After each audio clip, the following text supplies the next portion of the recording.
This episode contains descriptions of mental illness, death, and murder.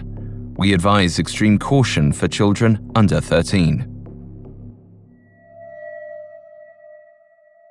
The following is from The Beckoning Fair One by Oliver Onions. He rose and struck a light. The room was as usual. He struck a second match. A candle stood on the table. He lighted it, and again he looked round. There was nothing, but there had been something, and might still be something. With this staggering impossibility, he was now face to face. Something did persist in the house. It had a tenant other than himself, and that tenant, whatsoever or whosoever, had appalled Oleron's soul by producing the sound of a woman brushing her hair.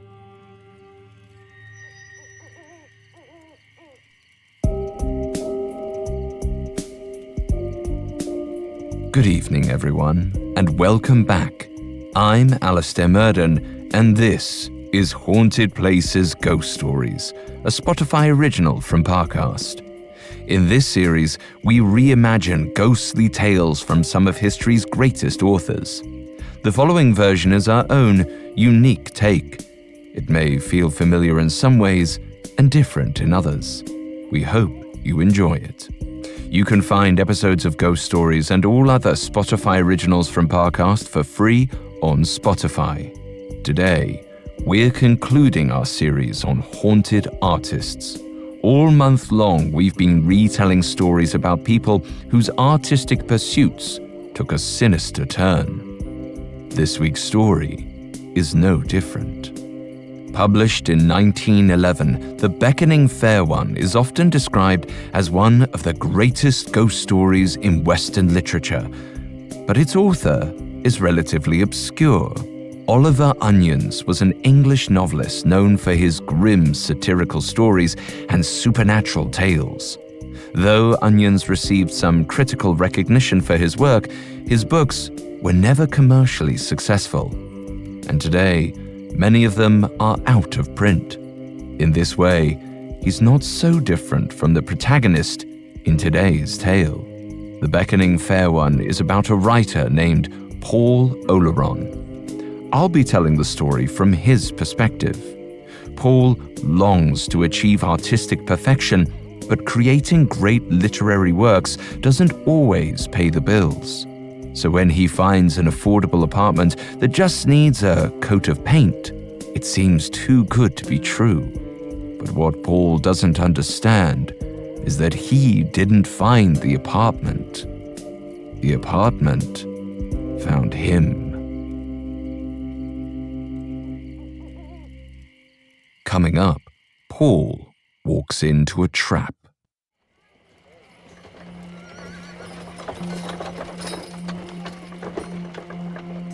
My story begins on a sweltering summer afternoon in 1875. That was the first time I laid eyes on the house on Forster Court. It was the beginning of my end, though I did not realize it at the time. I was taking a long walk around the neighborhood, as I often did in those days. At the time, I was renting a room in a dull cinder-block boarding house. It stank of lye and old cabbage, but it was all I could afford. After years of rejections, my finances were in a dire state. I had finally found a publisher, and they'd even given me an advance on my novel, but it was barely enough to last till spring. Once the book was finished, I hoped things would change. But until then, I would have to be content with my modest boarding house and afternoon strolls. As I neared the corner of State Street, I heard the sound of distant harp music coming from a narrow alleyway. It was strange. I must have walked past that spot hundreds of times, but I'd never noticed the brick archway leading off to a shadowy side street. Curious, I followed the music down the winding lane and emerged into a sunlit green. The wide patch of grass was bordered by rows of charmless tenements, but one old stone building stood apart from the others. A wooden sign hung from its ornate portico. It read, "To lease. Inquire at number 6. Just then, the mysterious harpist ceased playing. My eyes searched the courtyard when my gaze landed on the building's entrance. To my surprise, the front door had been left slightly ajar. I mounted the stone steps, then paused at the threshold. I knew I ought to get permission before entering, but I felt an odd attraction to the house, as if there might be something valuable waiting inside. I found myself fantasizing about the rooms beyond the door. Now, the manor was in poor shape, but in its prime, it must have been a palace. I pushed open the door and stepped into a musty entrance hall. Beyond was a narrow staircase leading to a charming sitting room, a kitchen overlooking the square, a bathroom, and a bedchamber. A tingle of excitement spread through me. With a little work, those rooms could be everything they had once been, and the perfect apartment to finish my novel. I practically skipped all the way to the brick building marked number 6. I knocked on the door and was greeted by a sharp-featured old man in a dirty black shirt. I cleared my throat. I have questions about the house across the square. Would one be able to rent out a portion of it, perhaps just the bottom floor? The man shrugged. I suppose. I'm Mr. Barrett, the caretaker. The solicitor who owns the place hasn't been able to find a renter for years, so I can't see why he'd object to making a little money off the old wreck. I tried to keep the eagerness from my voice. And the rent for that? Mr. Barrett scratched his chin. Maybe 2 shillings a week? My heart jumped. That was less than I was paying at the boarding house. I couldn't hide my delight. If the owner agrees, I can move in right away. Mr. Barrett nodded. I can't imagine that he'd say no. He gave me an appraising look. Tell me, are you a man of God? I laughed uncomfortably. As much as anyone else, I suppose. Barrett narrowed his eyes. If you're moving into that house, you'll want to be. He was certainly an odd fellow, but I wasn't going to let him keep me away from this stroke of good fortune. A few days later, I returned to Forster Court, and Mr. Barrett told me that the owner had agreed to my terms. The place was mine. Mr. Barrett offered to help with some of the more difficult repairs. I told him I couldn't pay much, but he said he'd take whatever I could afford. We went to work that very day, painting and cleaning. Diligent scrubbing revealed iron filigree on the fire screen, and the moldings in the sitting room required only a little paint to shine. In the kitchen, there was an old-fashioned powder room, a closet with a little window on the door. Long ago, an elegant lady would have used the room in order to powder her elaborate hairstyles without making a mess. When I entered the kitchen, I often thought of the woman who'd used that powder closet. Did she adore the place as much as I did? Did she admire the latticed windows and the carved door panels? What had she left behind in this house? I found my first trace of her after a few weeks. I was sitting at my desk and struggling to write when my gaze drifted to the wooden seats beneath the windows. I thought how much nicer they'd be if they were lined with something. Before I knew it, I was taking measurements for cushions. I noticed that nails had been driven into the edge of the seats. Curious, I grabbed a hammer and began prying them up. Once I'd pulled up the last nail, I lifted the top of the seat to find a small storage space beneath. Sitting inside was a large piece of red fabric shaped like an irregular triangle. At first, I thought it might be an old blanket, but it had several buckles and straps along the longest side. As I examined it, a knock came from the door. I startled at the sound. I'd almost forgotten that I was expecting a visit from my old friend Elsie Bengoff. Elsie was a robust whirlwind of a woman, a successful journalist. Without waiting for an answer, Elsie came bustling into the room, her curls askew under her broad-brimmed hat and her cheeks pink from the summer heat. "So, this is your new home. I suppose it's not a complete wreck." I laughed. Elsie, your candor is always a breath of fresh air. Come here, would you? I need your keen intellect. Elsie came to stand beside me, and I held up the strange red cloth. I just found it in the window seat. What do you suppose it is?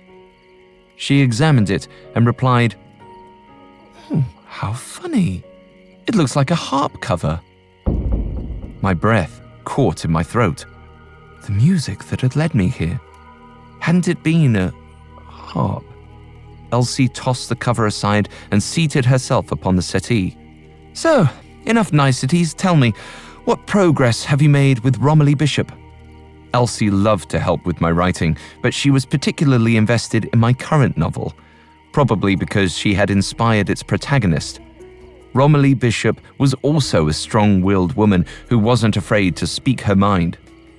Elsie thought this novel was going to make my career.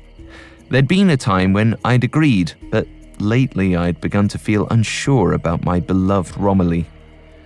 I groaned and replied, maybe we ought to talk about your work instead. Elsie shrugged. Same as ever. Gossip and political intrigue, fiscally rewarding but intellectually empty. Come now, let's hear about the work of a real artist. I sighed. The truth is, I'm a bit disinterested. I'm not sure that it's worth writing anymore. I think I might start over. At that, Elsie gave a sharp cry. I spun around and saw her cradling her hand against her breast. She looked wide-eyed at the window box. She laughed through her discomfort. I think your house bit me. I looked down and saw a bloody nail sticking out of the window box. I drew in a breath and pulled Elsie into the washroom where I could examine the wound. The nail had nearly gone through her hand. Blood dripped from her palm onto the floor and was absorbed into the floorboards. Elsie looked up at me as I bandaged her hand. Paul, you're so close. You mustn't give up on Romilly. I sighed. If something isn't working anymore, shouldn't you give up on it? You know, I feel that about writing sometimes. I chose this when I was young, and what a costly choice it was. I could have had a comfortable life, a family, a wife. Elsie's cheeks flushed. You still could. You could have a wife. She looked into my eyes, and in that instant I understood a truth I'd been denying for years. Elsie was in love with me. All our visits together, all those times that she'd taken my hand or touched my shoulder. How had I not seen it? Suddenly, rather than being happy, I felt enraged. She was so excessive, so loud and brash, too gaudy for me in my tasteful apartment. She didn't belong there. Elsie's eyes began to well with tears, and I wondered if she could tell what I was thinking. I suddenly felt ashamed. Why would I react like that? Elsie was kind and clever. I'd be lucky to marry her. I bit my lip. Are you all right? Elsie looked to the floorboards and replied, I'll be fine. It just hurts, that's all. I'd best be going. Then she seized her hat and was gone before I could say another word. Unsure of what to do, I walked back to the window and gazed at the bloody nail sticking out of the wood. It was so strange. I could have sworn that I'd pulled out all the nails. Elsie's words came back to me then. Your house bit me.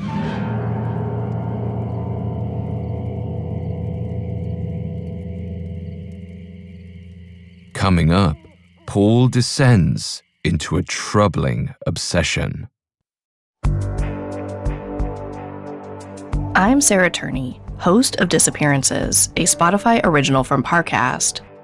In 2020, I used social media to help bring justice to my sister Alyssa's nearly 2 decades-long disappearance. Now, I'm exploring the many reasons people disappear and finding that the truth may be even harder to locate than the person. Who forced a famed explorer to lose his way? What did a missing Hollywood starlet leave behind? And how could the heiress to a Chicago candy fortune just vanish?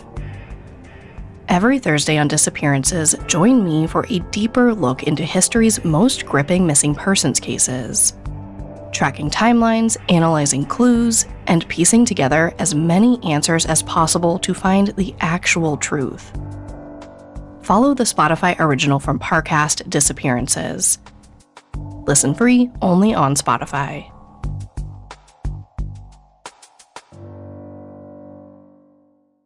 Now, back to the story. That evening, I sat staring into the flames in my hearth, thinking about the peculiar events of the day. I thought of Elsie's visit and the nail that had gone through her palm when I was so sure I'd removed them all. Then there was the revelation that Elsie was in love with me. I had great affection for her. She was kind and beautiful, my dearest and most loyal friend. But somehow, the thought of her romantic interest in me made me angry. She was too much. If I was going to marry, it had to be the right person. I imagined a pale, flaxen-haired wisp of a lady strumming away at a harp. Someone like the aristocratic woman who I believed once inhabited the house. Delicate, refined. Elsie was hot-blooded and energetic. She sweat and bled. The fair creature I wanted was someone else entirely. I realized then the woman I truly wanted to write about was nothing like Elsie, or Romilly, Elsie's fictional counterpart. She was subtle, enigmatic, alluring. It was up to me to bring her into existence, and if I was going to do it, I had to start fresh. I grabbed my manuscript of Romilly Bishop and held the pages over the fire. At that moment, I heard a noise that made my hair stand on end. I spun around and searched the room. It was empty, but I'd heard that sound so clearly. It was unmistakable, the rustling of a woman brushing her hair. I couldn't help imagining that she was there beside me, so close she could run her fingers across my neck. I collapsed into my armchair and listened intently. The sound of the hairbrush was gone. Instead, I could hear mice scuttling in the walls and the wind howling through the eaves. The kitchen faucet was leaking, and the steady dripping seemed to tap out a pattern, a kind of tune. Eventually, it lulled me into a trance. My eyelids grew heavy, and then finally, I fell asleep. That night, I dreamed of her, my delicate, fair-haired beauty. She stood at the door of my home, beckoning me in, a being of pure light, a spirit who could inspire me to heights of genius.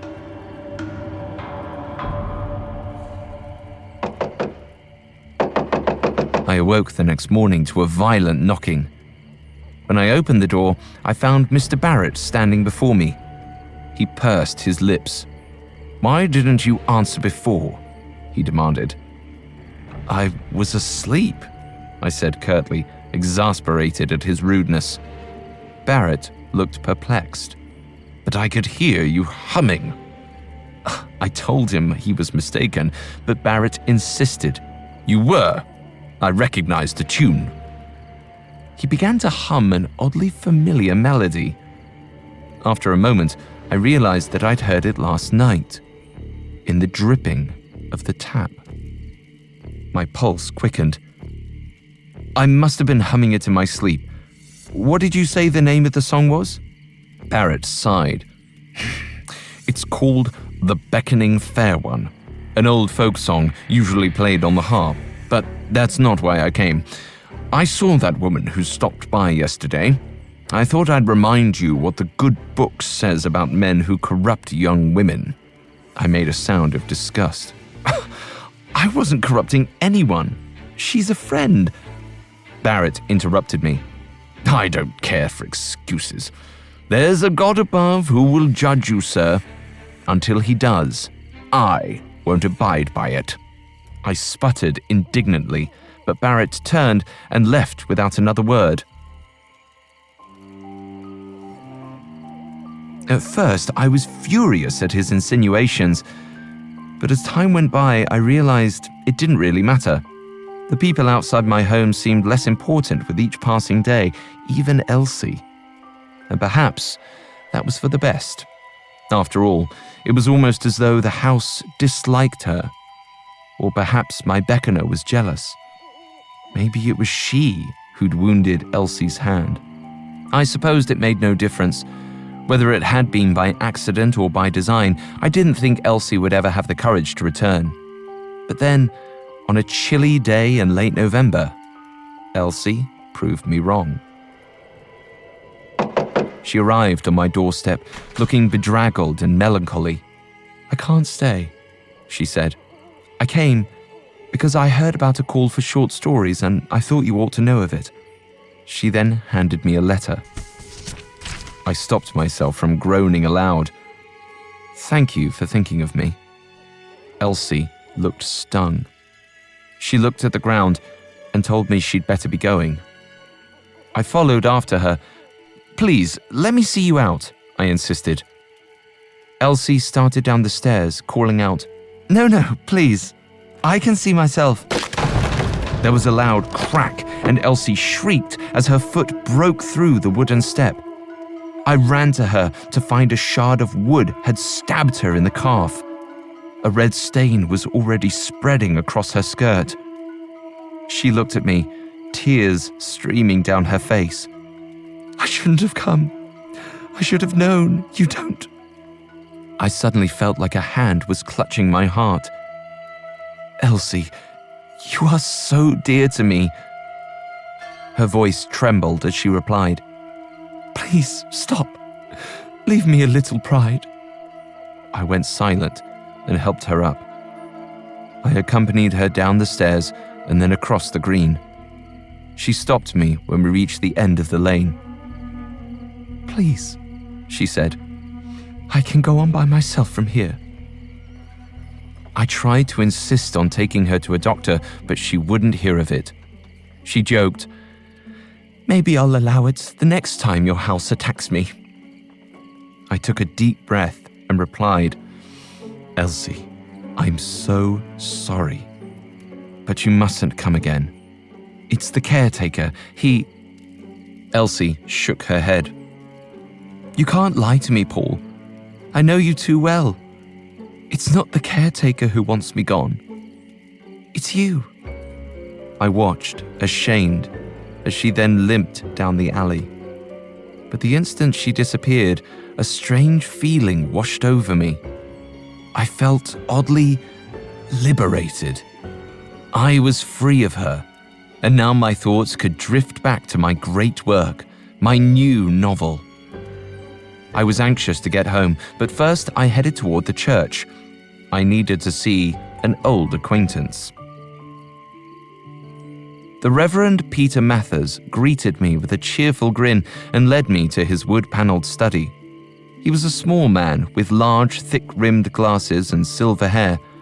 As the vicar, he was charged with the town's record-keeping and held a wealth of knowledge about local history. I visited him once before when researching my previous book. As I sank down into an armchair, he poured himself a drink and asked, "So, how can I help you?" I explained that I wanted to know about the history of my new home. An eager glint sparked in his eye. "Ah, yes. I know that old house on Forster Court. There are plenty of rumors about the place, but what I can tell you is that the last tenant died there 12 years ago." My heart skipped a beat. "A woman?" The vicar shook his head. "A man. A painter named Madley. It was an odd case. They found him lying in his bed, thin as a rail he was. The only explanation they could come up with was that he'd starved to death." I frowned. "And did a woman live there before that?" The vicar wasn't sure. That was before his time. He began to babble on about record keeping in the parish, but I was no longer listening. I was thinking about Madley. What had he seen in that house that affected him so profoundly? I was thinking of my beckoner again. A muse is a funny thing. She might drive some men mad, but others are strong enough to tame her. With her help, they can create truly beautiful art beyond the work of mere mortals. I was suddenly eager to get home. I'd spent enough time away. She would be waiting for me.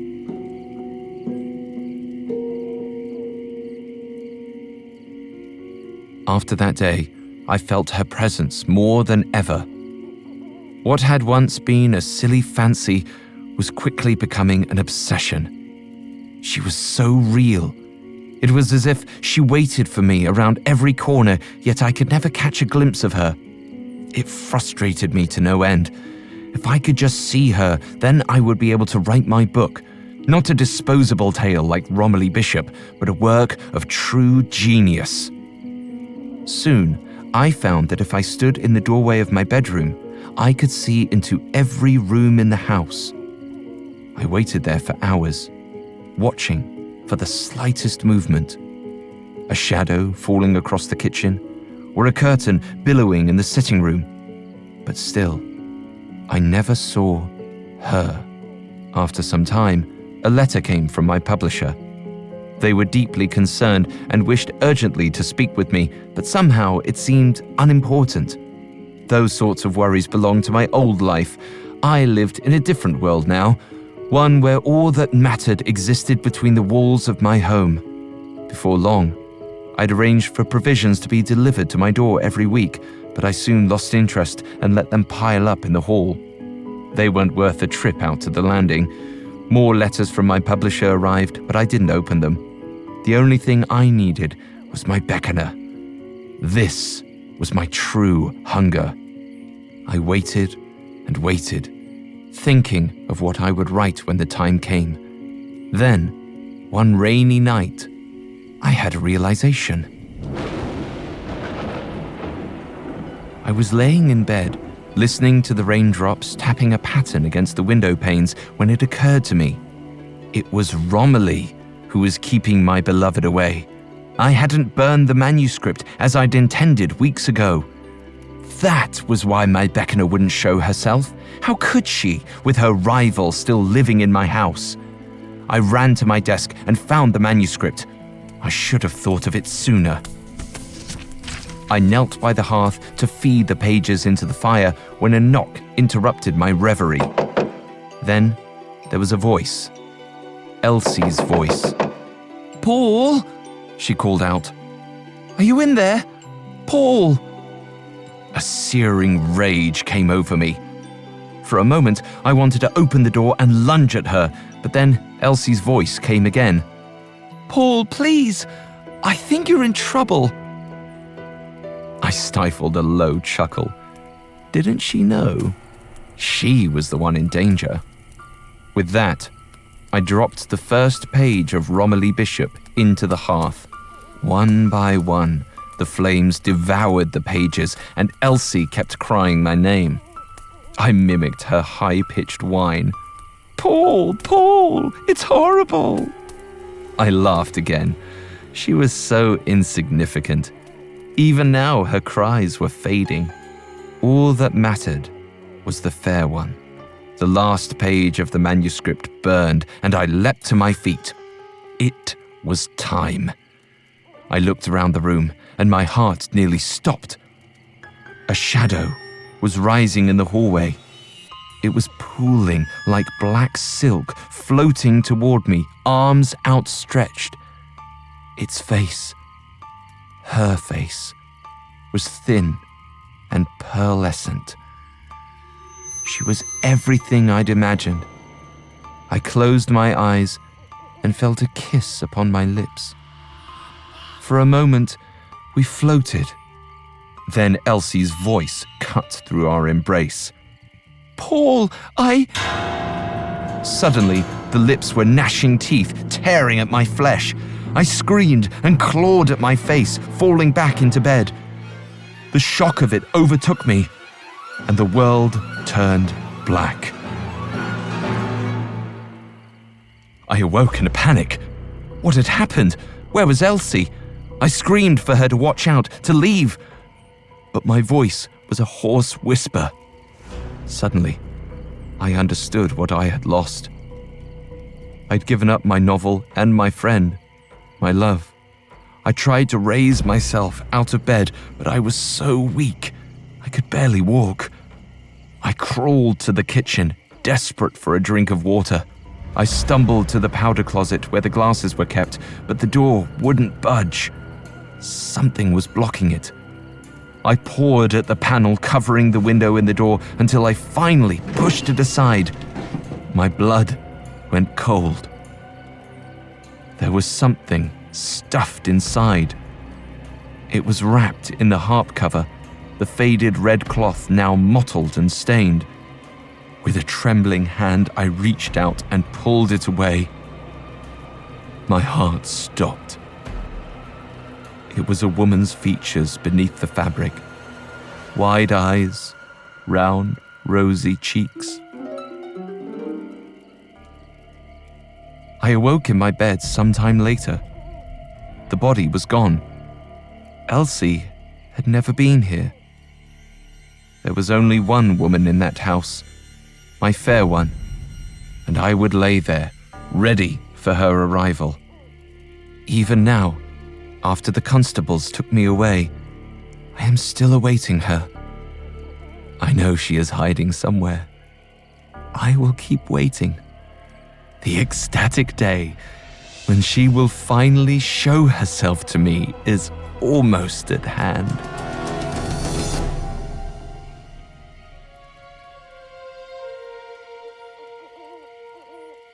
Oliver Onions had great ambitions as a writer. He believed in the importance of creating pure art, uncompromised by popular opinion. But it would seem his wife, the novelist Berta Ruck, had no such pretensions. Berta was a prolific writer whose romance novels were far more popular than her husband's work. According to some, Onions couldn't understand why his wife's books were so lucrative and resented her role as the family breadwinner. Knowing this, perhaps it's no coincidence that Onion's two main characters have a similar dynamic. Elsie is pragmatic and productive, while her male counterpart refuses to compromise his creativity for commercial gain. Elsie doesn't need to write genius works of art or find an ethereal muse who promises divine inspiration. She's happy enough to write for a living and love the very mortal and very flawed Paul Oleron. Paul, on the other hand, chases unattainable perfection only to wind up empty-handed. He's lost everything in pursuit of a phantom. In the hopes of making something great, he's created nothing at all. For an artist, what could be more horrifying than that?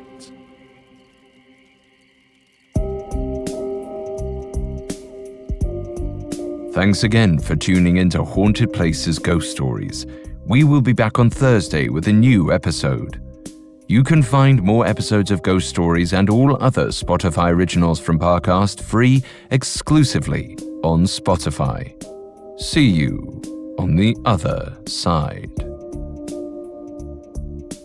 Haunted Places Ghost Stories is a Spotify original from Parcast. It is executive produced by Max Cutler, sound design by Kenny Hobbs, with production assistance by Ron Shapiro, Trent Williamson, Carly Madden, and Freddie Beckley.